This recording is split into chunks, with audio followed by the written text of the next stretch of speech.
Hola a todos y todas, bienvenidos a esta cápsula. Espero que estén teniendo unas buenas vacaciones, una linda fiesta. Pero, pucha, hay que volver a clases, ¿no? Lamentablemente. Ya, la cápsula de hoy es la tercera y tiene como objetivo principal hablar de la integral de convolución o la integral de Duhamel. Bien, así que vamos al tiro con eso. Me interesa mucho que entiendan lo conceptual, pero en el ejercicio le pusieron valores a las cosas, entonces no sé si los cálculos estarán del todo bien. Ya estuve intentando verificar, pero como siempre me puedo haber equivocado, así que le encargo eso a ustedes. Ya como siempre me interesa mucho más que entiendan lo conceptual y lo demás, los cálculos ahí se los dejo a ustedes. Bien, entonces, integral de Duhamel o convolución. ¿Cuál es el propósito de esto? Al igual que lo último que vimos es resolver la ecuación de movimiento.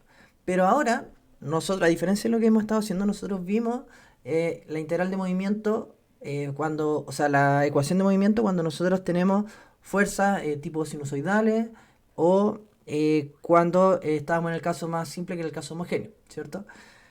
Y ahí nosotros derivamos hartas expresiones, hartos resultados, cuando se mueve el suelo, cuando cómo se transmite la fuerza a la base, etcétera, etcétera. Hay muchos casos, estúdielos, si no lo tienen muy claro, revisen esa parte. Pero esta, la integral de convolución o de Duhamel, tiene como fin resolver otra expresión casos ahora de fuerzas cualquiera. Ya, eso es lo interesante y eso es lo importante, que independiente del tipo de fuerza que nosotros tengamos, nosotros vamos a poder resolver nuestra ecuación de movimiento. Entonces, el primer caso, el primer ejemplo, es el más sencillo, entre comillas, que es un ejemplo cuando nosotros no tenemos un disipador, pero además nuestra fuerza es constante a lo largo de todo el tiempo. Esto es súper importante, que a lo largo de todo el transcurso del tiempo nuestra estructura va a estar sometida a esta fuerza. ¿Ok?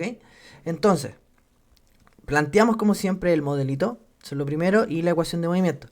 Si no entienden muy bien cómo plantear esto, vean los videos anteriores, repasen la materia anterior, porque esto, como les digo, es la base. Esto es lo más importante, creo yo, del curso. ¿Ya?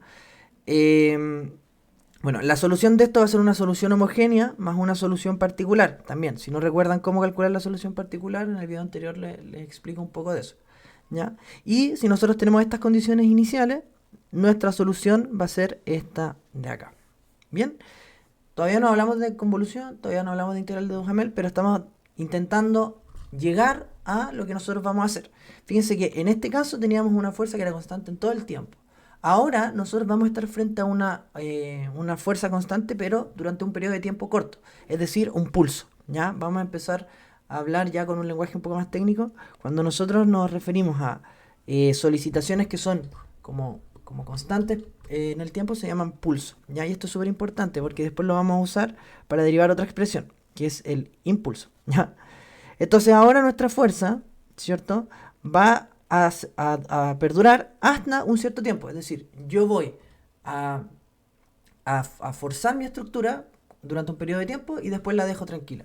Entonces, de aquí para acá, fíjense que nuestra estructura no va a estar sometida a ninguna fuerza y por lo tanto vamos a estar frente a la condición de oscilaciones libres, ¿no? Mientras que acá vamos a tener oscilaciones forzadas. La ecuación de movimiento, y ahora empezamos a hablar de intervalos de tiempo, cuando yo estoy entre 0 y TP, va a ser esta que está acá, que es prácticamente la misma que teníamos antes, ¿no? Entonces la solución debería ser la misma. Sin embargo, cuando nosotros estamos ahora en un tiempo que es superior, ahora nuestra ecuación de movimiento va a ser esta. Pero nuestras condiciones iniciales van a estar ligadas al tiempo anterior. O sea, al tiempo a t igual td. ¿Ya? Esto es súper importante. Les va a servir mucho para lo que viene a continuación. ¿Ya? Y por lo tanto, nuestra solución de la ecuación de movimiento va a ser esta de acá. Todavía no he hablado de convolución. Esto lo pueden resolver mediante lo que hemos hecho ya eh, en la parte anterior del curso. Y por último, el caso 3, que es cuando ahora tengo una fuerza constante en el tiempo, pero tengo disipación de energía, que es en la mayoría de los casos, ¿no? Todas las estructuras tienen una disipación inherente que es entre el 5% y el 2%, si no me equivoco. Y siempre me confundo si es 5 por 1000 o 2 por 1000. Ya, ahí también revísenlo ustedes.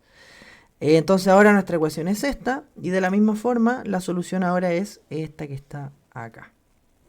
¿cierto? Algo súper importante y que quiero que manejen o que tengan en consideración es que cuando mi función tienda al infinito, ¿cierto? Mi solución va a tender a ser la solución estática. ¿Ya? Eso también es súper importante que lo manejen o que lo entiendan. ¿Ya? Esto de aquí, ojito, chuta. ¿Ya? Ya, y ahora, después de toda esa introducción, recién vamos a hablar de la solución de la ecuación de movimiento. Y aquí plantea, bueno, plantea una nueva forma de expresarlo, ¿cierto? A través de la función que va a representar la fuerza, ¿no? Con estas condiciones iniciales.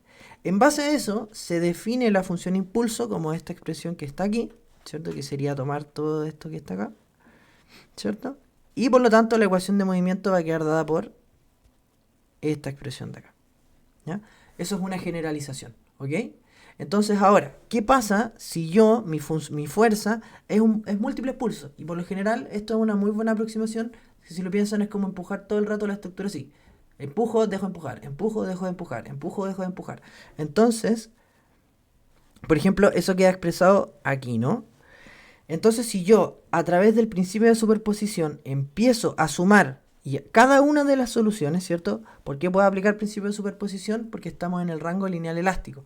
Entonces, si yo empiezo a sumar cada una de estas expresiones, ¿cierto? Voy a tener este tipo de solución, ¿no? 0 si estoy en un tiempo menor al tiempo 1. La solución cuando estoy dentro de esto. Y cuando estoy en un tiempo mayor a esto, también va a tener esta expresión que es tomarlo con las condiciones de orden. ¿Bien? Entonces, si yo ahora aplico el principio de superposición, pero cuando el delta tiempo es muy pequeño, voy a tener una integral. Y esto es la famosa integral de Duhamel o integral de convolución que está expresado por esto que está acá, ¿cierto? Que es eso mismo. ¿Bien? Y esto es súper importante que tengan en cuenta de que está ligado a estas condiciones de borde. La forma en la que ustedes lo derivaron es cuando el desplazamiento inicial es cero y cuando la velocidad inicial también es cero. Caso contrario, ustedes tienen que analizar esta expresión. Ojo con eso, por favor. ¿Bien? Y eso sería como una pequeña introducción.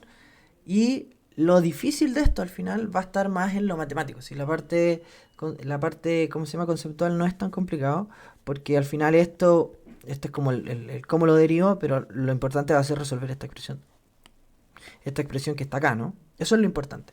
Ahora, les vuelvo a repetir, las condiciones de borde son súper importantes en el cómo yo planteo mi solución. Entonces, en caso de que ustedes, que las condiciones de borde no sean estas, ustedes tienen que tener en cuenta que la solución va a estar dada por esto que está acá. Entonces, ¿qué tienen que hacer ustedes? Aprenderse esto que está aquí, ¿cierto? Guiño, guiño. Ya aquí ustedes, no sé, ahí yo no puedo comentar porque esto está grabado. Ya, pero guiño, guiño, ¿cierto? Ya, entonces, acá les traigo el problema, ¿cierto? Entonces, el problema al final se resume en un estanque, ¿cierto? Que es esto que está acá, que va a tener una columna y dos tirantes, ¿cierto? Que van a aportar rigidez. Aquí les dan, bueno, aquí les dicen tensores, ¿cierto? Les dan los datos, fíjense, la masa vale esto, la EA vale esto que está aquí, la otra vale esto, ¿cierto? Les dan todos los datos, el dumping de 5% y dice que se encuentra inicialmente en reposo. Entonces, súper importante de acá, al tiro desprendemos que nuestra condición de posición en el tiempo cero es cero. Y por lo tanto la velocidad es cero. ¿Ya? Súper importante. Entonces, lo primero que nos piden es plantear la ecuación de movimiento. ¿Ya? Chuta. Ya, ahí sí. Entonces, bueno, ahí está el ejercicio completo, ¿cierto? Y lo primero que nos piden es, como siempre, plantear la ecuación de movimiento del sistema, ¿ya? Entonces, fíjense que aquí, a diferencia de otros casos, por ejemplo, yo me acuerdo que en el certamen que nos dieron, el suelo se movía con una sinusoidal, era como un barco, ¿ya? Entonces, en este caso, lo que se mueve es la posición, o sea, tú vas a tener un movimiento relativo. Pero en este caso, fíjense que es súper interesante que nos están dando la velocidad, ¿ya? La velocidad como parámetro para entender que el suelo está siendo sometido a una velocidad. Y acá, fíjense la forma que tiene esta velocidad, ¿no? Entonces de aquí ustedes deberían darse cuenta que esta velocidad no es constante y por lo tanto esto va a tener una aceleración. ¿Ya? Y ese parámetro, el parámetro de aceleración, es el cual nosotros utilizamos por lo general para poder como cuantificar el movimiento del suelo. De hecho, más adelante van a ver espectros de aceleración, que es lo que más se usa, de hecho están normados y todo. ¿Ya?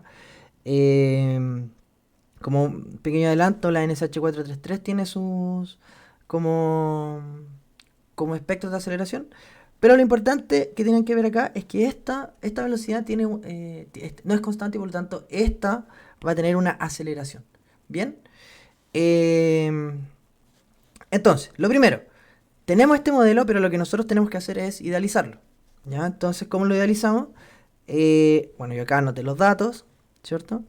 Importante que todos los datos concuerden. Masa en kilogramos, la rigidez en newton metro y todo esto ya queda listo para trabajar, ¿no? Súper importante. ¿Ya? La idealización del modelo. Yo aquí, bueno, estaba casi listo, ¿cierto? Pero definí un único grado de libertad, ¿cierto? Acuérdense que además estamos viendo que en un solo movimiento, en un solo grado, pero ustedes recuerden que también pueden reducir los grados de libertad mediante condensación estática, ¿ya?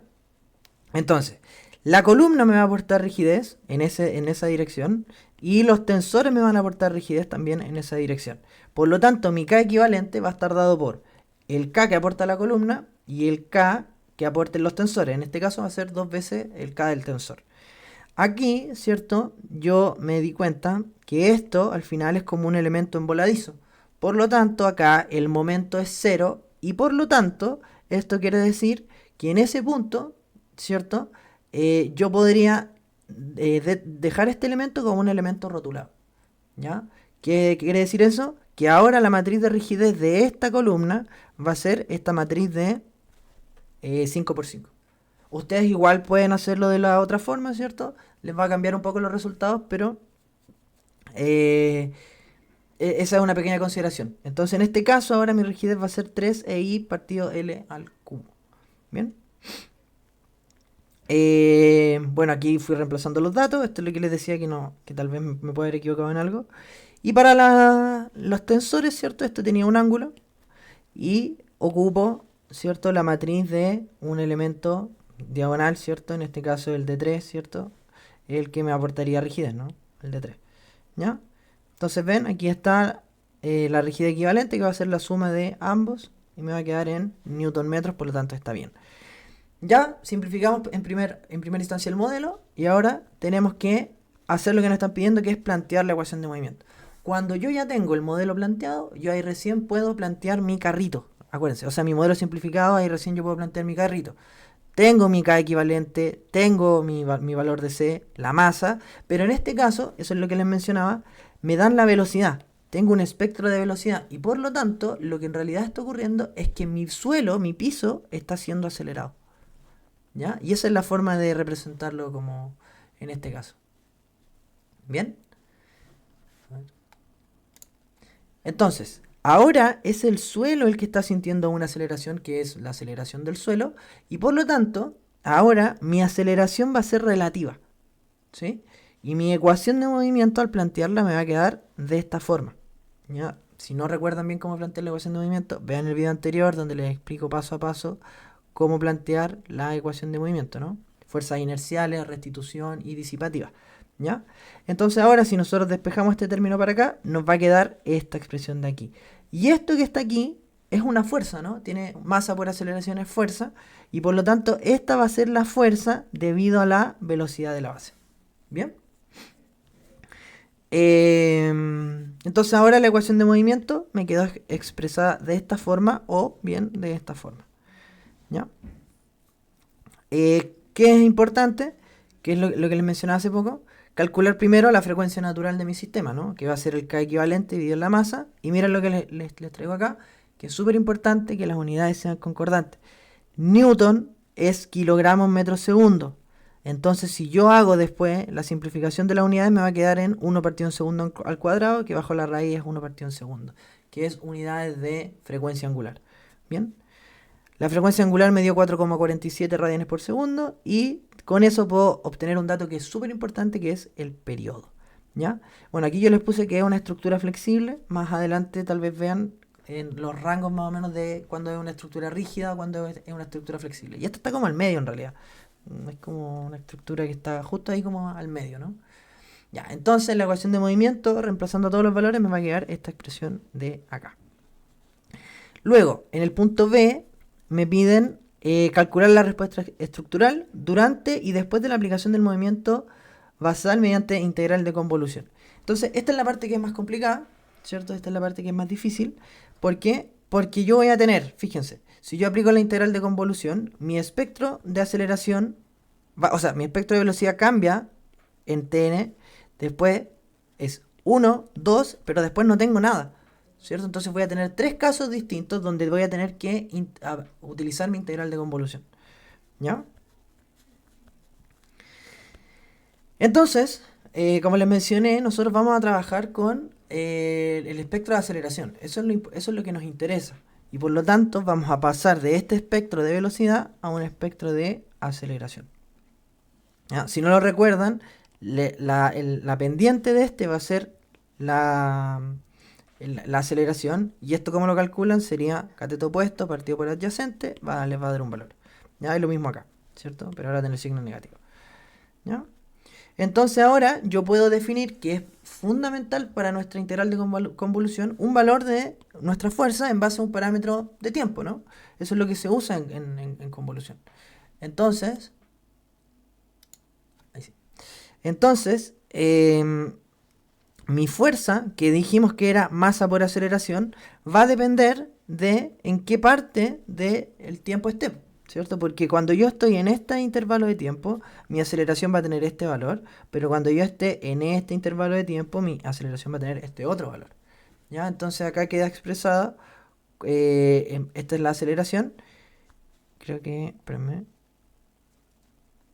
sí, esta es la aceleración, porque aquí debería ser menos la fuerza y acá debería ser más la fuerza, ¿no? Creo que acá abajo lo coloqué bien.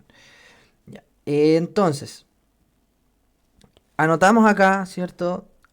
Anoté como para tenerlo cerquita los tipos de formas en que ustedes pueden plantear la integral de convolución. Todas estas están bien, recordando que esta de acá va a ser la función impulso, ¿cierto?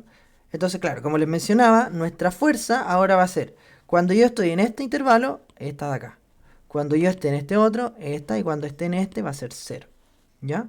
Y acá es importante que las condiciones de borde, que es lo que les mencionaba antes, las condiciones de borde, y después las otras se van a ir derivando en función de eso, ¿ya? Entonces, yo calculé al tiro el WD, ¿cierto? Que me dio ese valor.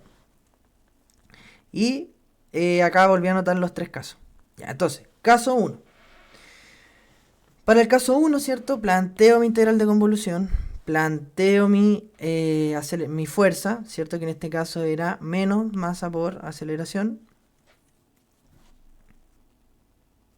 Esta es la fuerza, menos masa por aceleración. Y si yo vuelvo a poner la aceleración, creo que me quedo con un signo cambiado. Ahí ven. Ahí lo revisan ustedes. Y acá planteo ya toda mi integral de convolución. Aquí simplifiqué un poquito los datos y me quedó esto que está acá. Y esto es algo que se va a repetir mucho en integral de convolución, que es aplicar, ¿cierto? Integral por parte. Entonces acá, ¿cierto? Les traigo un pequeño recordatorio de cómo aplicar la integral por parte, considerando y late este va a ser su mejor amigo, entre comillas, para poder resolver este tipo de integrales, porque este va a ser el orden en el cual elija yo el valor de u. Entonces fíjense que acá la exponencial es la última y la trigonométrica es antes. Por lo tanto, yo como u voy a definir toda mi función seno, ¿ya? Y mi db, por lo tanto, va a ser todo lo que no... Aquí me faltó... Todo lo que no sea el de u, ¿cierto? Entonces db va a ser todo eso de ahí. ¿Por qué? Porque yo ahora a continuación voy a derivar el de u y voy a obtener esta expresión y voy a integrar el db, ¿cierto? Para obtener esta expresión. Entonces fíjense que acá yo les dejé con colores, ¿cierto? Lo que representa cada cosa, ¿cierto? Porque después cuando yo quiera resolver esta integral me va a quedar u por b, ¿cierto? Menos, bueno, y acá el signo más de esta, menos de ese me va a ir arreglando todo, ¿cierto? Y me va a quedar esta integral. Yo le puse integral 1 fíjense, a eso que está ahí, a todo eso, le puse integral 1. Entonces la integral 1 se va a resolver de esta forma. Entonces, ¿qué es lo que va a ocurrir? Cuando yo tenga, en la mayoría de los casos, cuando yo tenga una fuerza, que en este caso es constante, me va a empezar a ir repitiendo muchas veces la integral. En este caso, como voy a tener una expresión exponencial y una expresión seno, lo más probable, o bueno, sí o sí me va a quedar una integral iterada. Para los que no recuerdan, perdón, lo que es una integral iterada sería que yo tomo, ¿cierto? Esta integral I1, pero ahora me va a volver a quedar una integral, ¿cierto? Que va a ser exponencial por un armónico.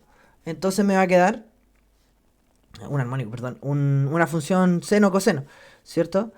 Entonces, esto que está acá, ¿cierto? Voy a volver a redefinirlo como integral 2 y vuelvo a aplicar de nuevo integración por partes. En esta parte, ¿cierto? Se repite el mismo proceso. Defino u como la función seno, coseno, la exponencial como mi db, ¿cierto? Y reemplazo en i2. Entonces, ¿qué es lo que va a ocurrir? Miren, acá, en este caso, ¿cierto? U por b, ¿cierto? Y esta expresión que está aquí es muy similar, ¿cierto? A la integral 1 que yo estaba buscando, que es esta, ¿no? Integral 1. ¿Cuál es la integral 1? Esto que está acá. Entonces fíjense que si yo reordeno un poco los términos y rearmo, en mi integral 1 yo voy a expresar todo lo que había obtenido.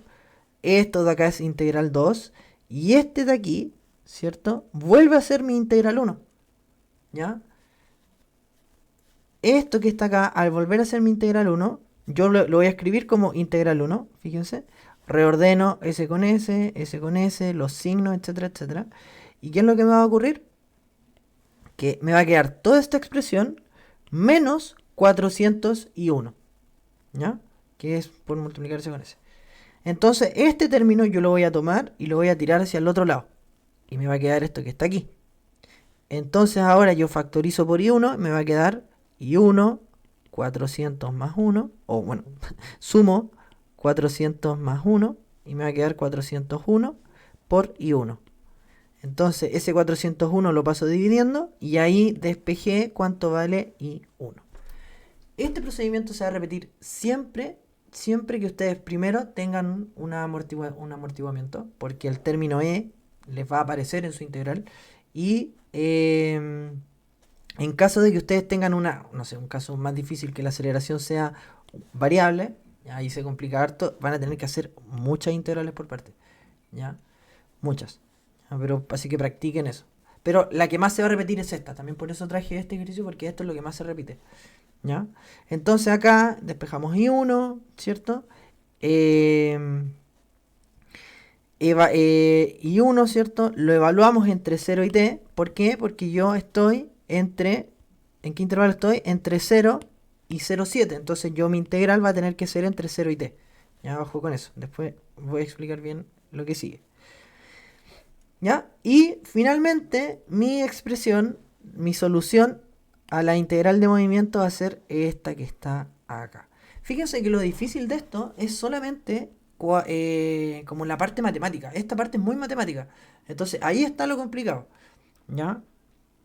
Ahí es donde más tienen que practicar. Y como ven es súper fácil marearse. O sea, entre signos y cuestiones y la derivada que aparece S con S.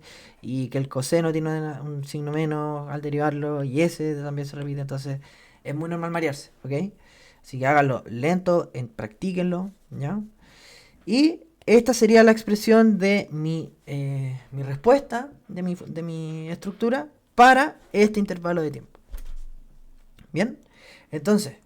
luego tengo que volver a hacer este mismo procedimiento para este intervalo, ¿cierto? Entonces, vuelvo a plantear mi integral, ¿cierto? La fuerza es esta. Ahí, ahora cambia la aceleración. Ya aquí de nuevo creo que me mareé con el signo. Y ahora ustedes tienen que integrar entre 0 y t, pero están en este intervalo, ¿cierto? Entonces tendrían que separar esto entre 0 y 0,7 y 0,7 y t. Entonces, esto es prácticamente evaluar su función en la expresión que tenían antes, ¿no? En esta que está acá arriba. ¿Ya? evaluar acá, ya tienen ese resultado. Y de nuevo tienen que hacer una integral por partes, ¿cierto? Pero aquí es hacer todo lo mismo, ¿cierto? De nuevo lo mismo. Y al final el resultado se resume en esto que está acá, que sería de nuevo integrar entre 0,7 y, o sea, los límites de integración serían entre 0,7 y t. Bien, entonces ahí de nuevo, todo el mismo show. Y fíjense que ahora la expresión les va a ir quedando esto que está acá. ¿Ya? Entonces, fíjense que esto, como les digo, es un trabajo matemático súper grande, súper, creo que entre comillas poco práctico, pero la gracia que tiene esto es que ustedes pueden resolver eh, para casos de que tengan pulsos o continuados pulsos, que es algo que hacerlo mediante la otra forma es mucho más difícil. Entonces, ¿qué tienen que quedarse con esto? Que cuando ustedes tengan eh, múltiples pulsos o funciones que son distintas, fíjense que acá la fuerza al final son dos pulsos, ¿no? Eh, Ustedes tienen que usar convolución, es lo más práctico, ¿no? Y para los otros casos, funciones sinusoidales o qué sé yo, usan esto, lo que hicimos anteriormente. Entonces, ¿qué tienen que practicar harto en este caso? La parte de integrar por parte. Bien, hacerlo lento, hacerlo calmado, ¿cierto? Porque los errores generalmente están en los signos, en una mala integrar, ¿cierto? Mal, qué sé yo. Entonces háganlo despacio y nuestro, a ver, no es difícil, eh, pero es muy tedioso, ¿ya? No es difícil en el sentido de que si lo hacen una vez, si lo ven una vez, ya tienen noción de cómo hacerlo. Pero es muy tedioso, ¿ya? La matemática es muy complicada. Ahora, han visto dos casos, ¿cierto? Que es el caso de cuando el suelo se mueve, por ejemplo, podría ser una montaña rusa, así, o un, qué sé yo, con movimiento constante. En el caso del, creo que era en la ayudantía, también lo vieron, el caso del barquito que les decía, que esto se aproximaba al movimiento como una función sinusoidal, con una velocidad constante, entonces en ese caso se movía el suelo, en este caso se acelera el suelo, entonces ya vieron dos casos distintos. Y ahí creo que Celeste les recomendó un libro donde tiene harto ejercicios con estas cosas. De hecho, ya también le agradezco que me ayudó un poco a plantear esto que no desconocía como si había que usar aceleración o plantearlo como con la velocidad. ¿Ya? Entonces, para que ya lo vean. ¿Qué me faltaría acá? Que la verdad que no lo hice porque ya sentía que iba a quedar muy largo y efectivamente ya está durando casi media hora esta cuestión. Pero ¿qué tendrían que hacer ustedes ahora? Evaluar en el último intervalo que falta, ¿no? Que sería cuando ahora su función es constante, ¿cierto? O sea, su función es igual a cero, su fuerza es igual a cero, y ahí de nuevo tienen que ir igualando, reemplazando. Y de nuevo, es súper tedioso, pero creo yo que no es complicado si ya lo vieron o ya repasaron esto, ¿ya? Yo no dudo de lo que son capaces.